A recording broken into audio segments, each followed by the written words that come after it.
welcome to Good Deeds. I'm your host, Keith Erickson, and our guest today, of course, is Norfolk County Register of Deeds, Bill O'Donnell. Of course, Bill, always a pleasure to have you here on the set of BCAM here at Braintree High School. You know, Keith, thanks for having me. It's great being in Braintree, and always appreciate BCAM. They get great community programming out there, and get some information about the registry and what's going on there. Well, I know I know we're going to evergreen this show, maybe just a little bit, but you went to the Red Sox-Yankees playoff one game there, didn't you? That was fun. Yeah. Last night, that's why last night was great. It was a great excitement, and they won. So that's even more important. There you go. Great Red Sox-Yankees, great atmosphere at the game. So. All right. More importantly, hey, let's talk about the Registry of Deeds. All right.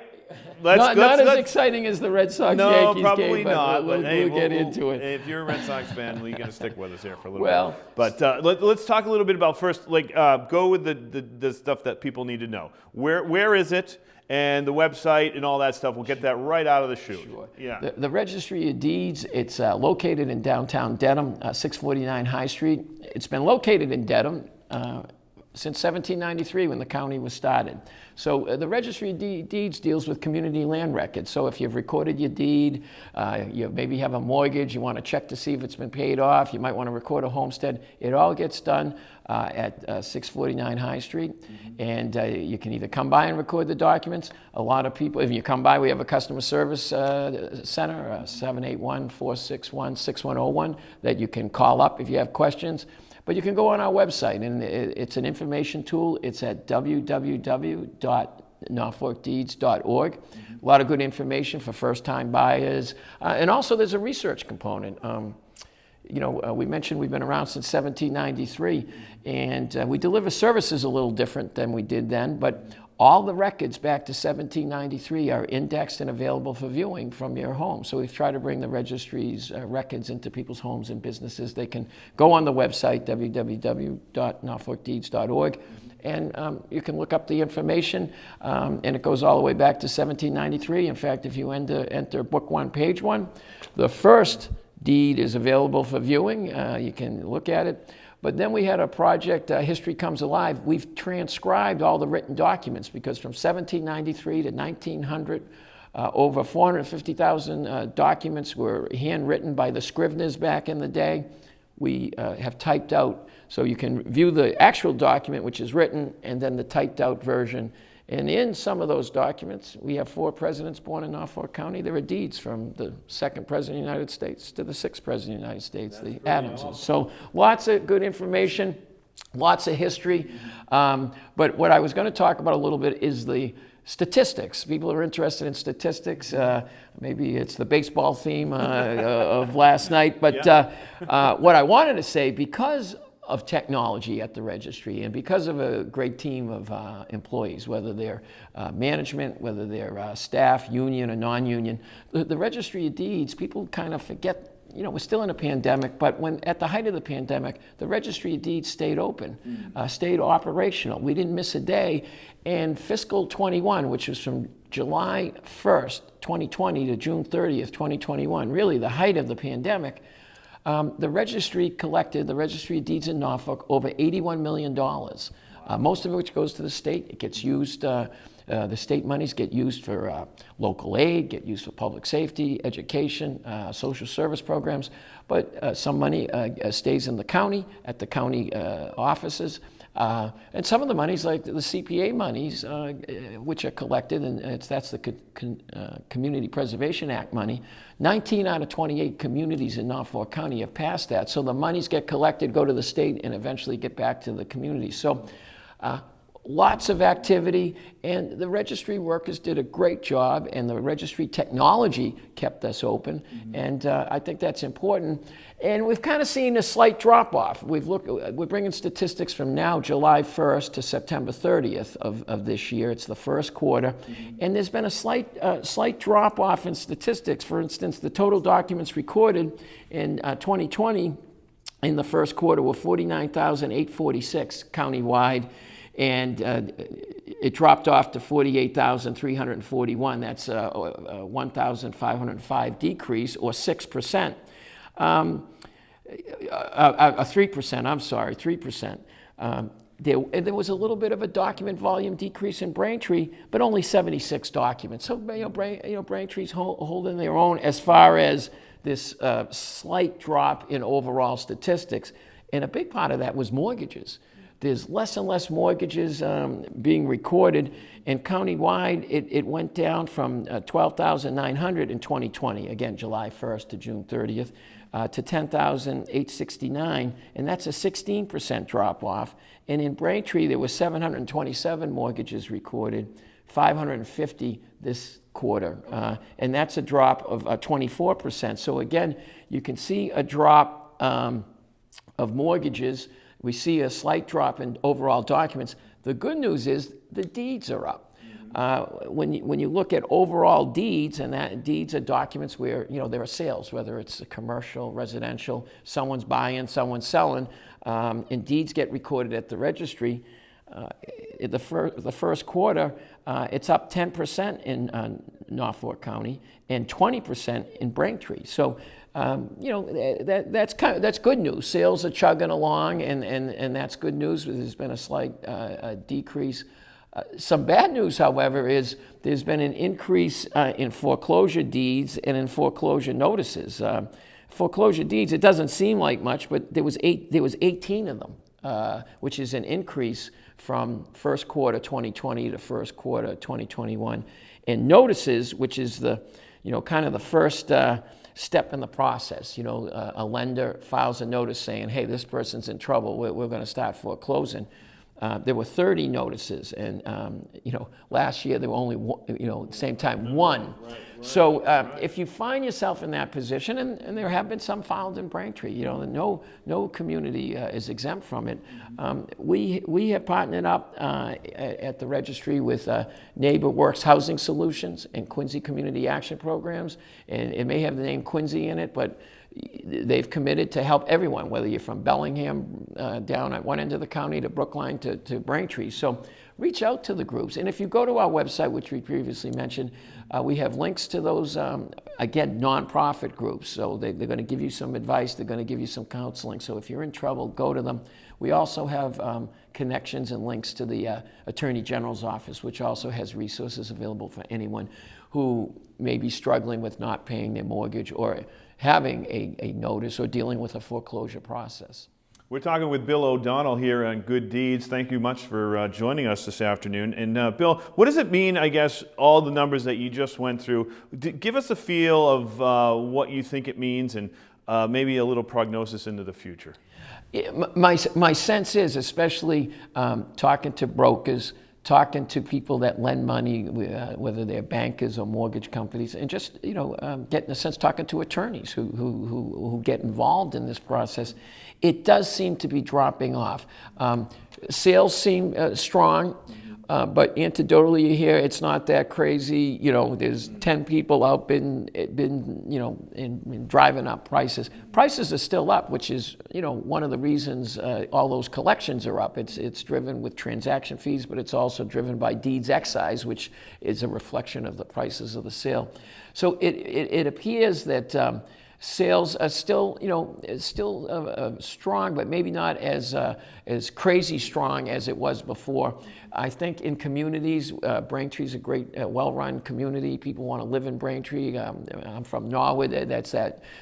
People that grow up in Norwood want to stay in Norwood. People who grow up in Braintree want to stay in Braintree. So I think there's still demand. I still think there's limited inventory in these towns. So that means sales prices anyway will probably stay where they are, but that frenetic activity of is seen on sales seems to be going down, and mortgages are going down. The rates are still competitive. They may be going up, but you talk to lenders and they say, look, if you haven't refinanced by now because the rates are so low, that chances are, the people that wanted to refinance, which is why mortgages would have been up, have already done so. So it seems to be just lessening, and we're going to start moving into the traditional slow months, at least the traditional ones where, come December, January, February into March, it was always kind of slower on the volume anyway.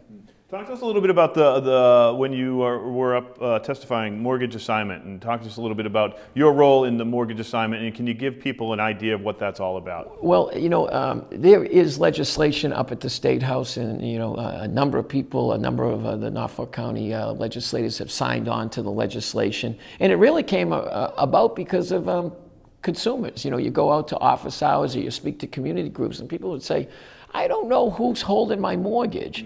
Or, hey, I paid off my mortgage years ago and they say I need a discharge, and I thought this company had the mortgage, but they say they don't, and I have to go track it down. So legislation was filed only for residential mortgages. Okay. And the legislation basically says when there's a mortgage and it's been assigned to another entity, record the assignment at the Registry of Deeds.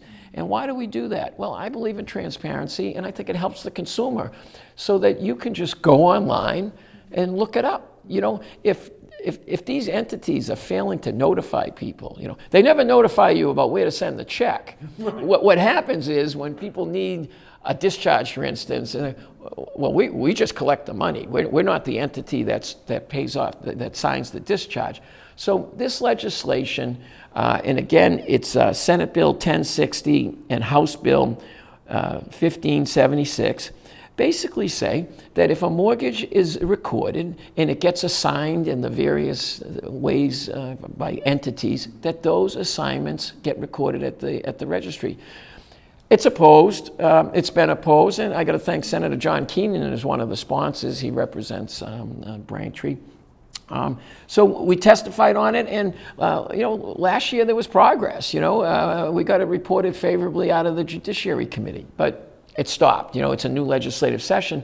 So contact your local legislators and say, hey, could Senate Bill 1060 and House Bill 1576 get reported out favorably out of the committee? I had the privilege of giving testimony on the bills this summer. So the State House is even in COVID is working up there, the legislative process, and it would be great if the Judiciary Committee reported it out, because not only is it good for the consumer, if you have registered land, and 20% of Norfolk County is registered land, you have to do this anyway. So the lenders must do it on that side of the registry. Why not do it for all the consumers? So make it 100% of the land statewide. This is just for Norfolk County. When there's assignment, it gets recorded. That way, people get to know who's holding their mortgage. And I know there was a big article in the Boston Globe where it cost the consumers a lot of money trying to track down all this. Tell us a little bit more, too. You guys deal with so many transactions, and we're talking with Bill ODonnell here on Good Deeds. I'm your host, Keith Erickson. Let's talk a little bit about how many transactions you guys have to deal with electronically every single, day, week, year, and where that situation is at the Registry of Deeds right now, and if you could elaborate on that, because there seems to be a little bit of a situation going on down there, shall we say? Well, the sleepy Registry of Deeds, it's an arm of government no one knows about, which was why I appreciate these shows, because it really deals with the biggest asset most of us have is our homes, and sure. BCAM gets the information out, and hopefully people, can think about what it means to their properties. You mentioned technology, everything we just talked about, and we've had a lot of modernization initiatives. It's all driven by technology, and I've been fortunate enough, I've been at the registry since 2002. When we started back then, there was they called it, the previous administrations called it Director of Data Processing, but you could see changes were coming. There was the internet. The internet. Yeah, no, the funniest thing? Right. Well, yeah. The registry when I didn't have emails, there. So we transitioned to a registry chief information officer. And at the registry, we don't have a department of 100 people running a technology department. We have a registry chief information officer and an IT technical assistance administrator, a two-person technology department. Well, all the stuff we're talking about, and I've had great chief information officers. I've had two in my tenure, and one of them just retired. Well, all these initiatives, we can come up with ideas how better to deliver services, and I think that's why I was elected and tasked. We've modernized the registry. You mentioned electronic recording. There was no electronic recording. No one even thought about it. It hadn't even thought about it at the federal and state levels. Then they passed legislation. And what is electronic recording? It means a closing can take place in an attorney's office here in Braintree, and they can transmit the documents over the internet and have it recorded. So, they take the virtual trip to 649 High Street, the registry, as opposed to back in 1793 bringing the horse and buggy up and dropping the papers off. Right. Now, some people still drop the papers off. So electronic recording has grown. It was 50% on the recorded land side. It's now almost 80%, 85%. We had to get legislation through, and again, I thank the local legislators, to also do electronic recording on the land court side. That legislation passed in 2017. Well, when we started that, it was like 15%. Now that's up to about 75%. Well, that's technology. The fact that people can look at our website and get this information, that's technology. The assessors here in Braintree every month get our records from Braintree so they can assess and the tax rate and all that. We collect monies for CPA, the Community Preservation Act, which, it gets used locally. Mm-hmm. So a lot of technology. Why do we say that? Because, the last time we were on, there was a vote 2-1 by 2 county commissioners, because it's a county structure, not to replace the Registry Chief Information Officer, who's been an existing and still is funded position at the registry. It was a 2-1 vote. Well, since that time, I thought it was an unsound vote then. I said it, and I still do. And people say, oh, you shouldn't say things like that. Well, when I see the registry getting torn down, I'm not doing it because the registry's getting torn down solely. I'm doing it because people rely on it for their property records. Businesses rely on it for title. You're selling businesses. Look at all the communities and all the interest groups that, like brokers and contractors, that depend on the registry and what gets done there. So you're doing something that's going to affect all this. And since we were here last, we had to file a lawsuit. And because of the lawsuit, we did not have a chief information officer. Because of the lawsuit, the commissioners have allowed a temporary registry chief information officer. Now, anyone that runs a business, and I try to run a government agency like a business, knows it's not all that easy to attract and retain people when something's temporary. So that's one issue. And the other thing is, we were 6 weeks without a person because there were benefit issues and things with temporary. And person's not taking a job without benefits. So just an unsound decision. So I don't mind if the county commissioners want to build up their little department, but don't tear down the Registry of Deeds. And that's where we're at, because it's not over, because my position is that we've had this position for 20 years, and I know things change. Well, look at the registry. We've modernized. We run a modern. We're not one of these archaic county structures. We've been modern. We've been modernized. But we need an on-site, permanent registry chief information officer that works with the register on strategy, on initiatives, works with the registry staff in the day-to-day operations.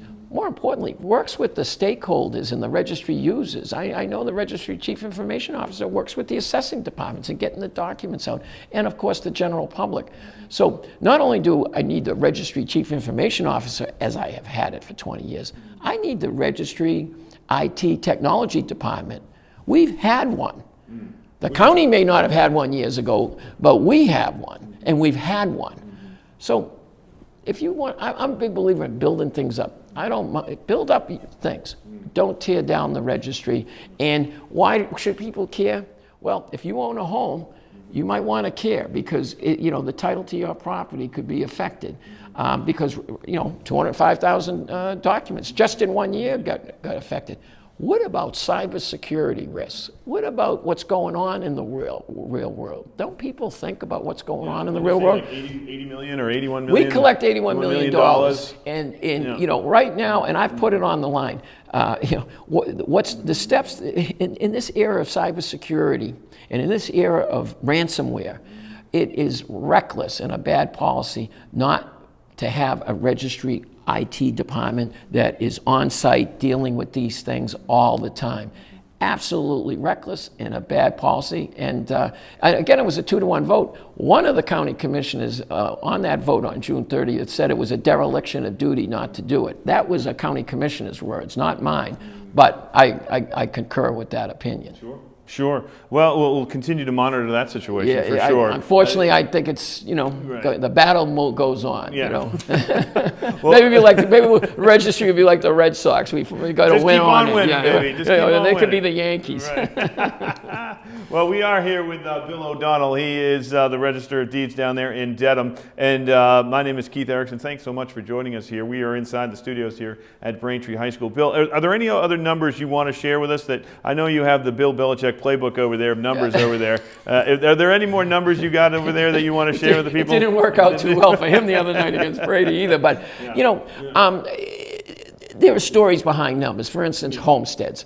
Homesteads are part of, it's in the legislation. So if you own a home, make sure you have a homestead recorded. When I say a home, it could be a condominium. You have a right in Massachusetts to declare an estate a homestead, which gives you certain protections. You have to pay your mortgage, or you don't have to pay the tax bill here in Braintree. They can take your property by tax, title, or foreclosure. But there are other troubles you might get into. They cannot force the sale of your house if you have a homestead recorded. So you could go on our website. We have information on the homestead. We have forms. But I would strongly recommend that. That's a statistic here that we have all the time. And BCAM's been great about getting the word out, because it's a good consumer protection, and it's written in the statute for a reason. And it not only protects against the forced sale of a home, but there's other hidden protections. For instance, it protects, if you're selling your home, it protects the proceeds of the sale for a limited period of time, 1 year, so that creditors can't come in and swoop the proceeds. Or if your house burnt down and the insurance company wrote you a check to rebuild, if you have a homestead recorded and you have some financial issues, creditors can't come in and swoop to get the proceeds of that insurance check, again for a limited period of time, 2 years. So, there are statistics, but there are a lot of things at the registry. There are stories behind the statistics. It doesn't cost very much to get a homestead, right? One of the few filing fees that they've kept reasonable. It's $35, right? and it's well worth doing. And you may never need it. Right. And this is for anybody. This is for new homeowners. This is for people who've owned a home for 10, 15 years, right? Yes, and again, thank you, local legislators. There used to be a statute. Before there was a statute, when you refinanced, and I know you have children, I have children, people going to college, we have many reasons we refinance. I would refinance. It would kill my homestead, because there was a clause in the no one reads the 30 pages of mortgage things. It would kill my homestead, so I put another one on. Thank you, local legislators, because they said if there's language in there, your homestead isn't killed. Now, the effective date of that was on March 16th, 2011. So if you refinanced before that and you put a homestead on and you think your homestead's good, you might want to take a look and just err on the side of caution. But if they have language like that now, you put a homestead on and you refinanced tomorrow and it had that language, the legislation, thank you local legislators, say just because that language is in there, it does not kill your homestead. So again, another good thing for the consumers, and hopefully, like we talked about, the mortgage assignment bills, is another good thing for the consumers, and we get that passed too. We got a lot of good things to get to. We have a few minutes left. Talk a little bit about discharge of mortgage, if you could. We touched upon that. People, you don't know what you need until you need it. And a lot of times, we've all borrowed money. There's mortgages. We just talked about it. Well, when you pay it off, a discharge is supposed to get recorded at the registry. It's a 1- or 2-page document. Again, the Registrars Association, I belong to that, worked with prior attorney generals, and there was actually a lawsuit because a lot of banks weren't getting the discharges, and they're doing a better job now of getting it to the registry, or doing a better job of when they send it to the consumer, making it clear to the consumer, hey, you got to get this document to the registry. So, and again, the beauty is you can go online and check to see if your discharge is recorded, or call up our customer service department at 781-461-6101, because you just want to make sure if you paid that mortgage off, you want a discharge that shows the world that it's been paid off. And also, sometimes people have equity lines. and you never use it. You think, oh, well, what's the big deal? I didn't use it. It's gone. Well, now you're doing a closing, you're selling your house, and they say, oh, you have this equity line, where's the discharge? And now we're back to the mortgages. You know, you got to chase. Chase it down, and you know what? You got great community banking here. Yeah. You know, great community banks all around the county. You go to them, you get good customer service. Hey, I'm a customer. I had a mortgage. They'll look it up. They'll get you the discharge pretty quickly. It's just a lot of these bigger banks.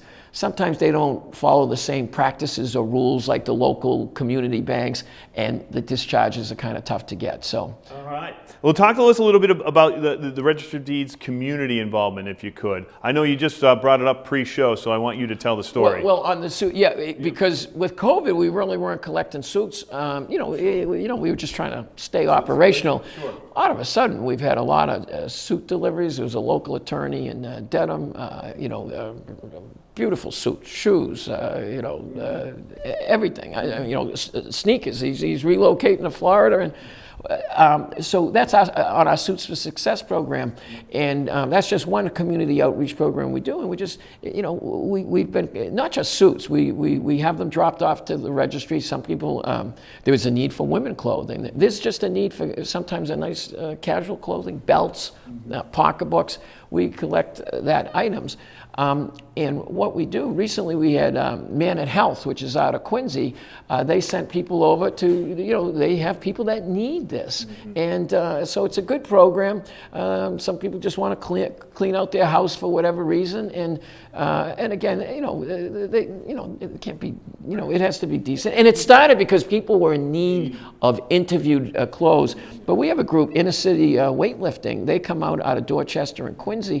They have people, they use weight training to try to battle some of the things going on in inner cities, and they just need clothing. Some people just don't have not a suit coat, but just basic, nice casual, decent clothing, a nice sport jacket or a sport thing, or shoes. So we have a lot of groups that take advantage of it. The Veterans Administration down in Jamaica Plain, Father Bill's place, and the Interfaith Social Services out of Quincy. But as I said recently, Man at Health. We've been trying to expand, and Circle of Hope in Needham collects these items as well. So we just try to be a point of reference, and then we get it out to whether it's the veterans that served our country or people struggling in the inner city with different issues, or just people that need clothes for an interview. Right. That's how it started, the Suits for Success program, but it's kind of expanded. That's awesome. Bill, just talk to us a little. We got about 30 seconds left, if you could. Website and phone number one more time for the people that really want to get in touch with those people down at the Registry of Deeds. Sure. The Registry of Deeds, it's 649 High Street in Dedham. We have a customer service department. You can call at 781-461-6101. Our website, www.norfolkdeeds.org. And if you want to email me, registerodonnell@norfolkdeeds.org. Very good. Thank you, sir. Thank you, and thank you, BCAM. Thanks, everyone, for watching. Appreciate it. And that was Bill O'Donnell, Registry of Deeds, and you've been watching Good Deeds. Until next time, I'm Keith Erickson.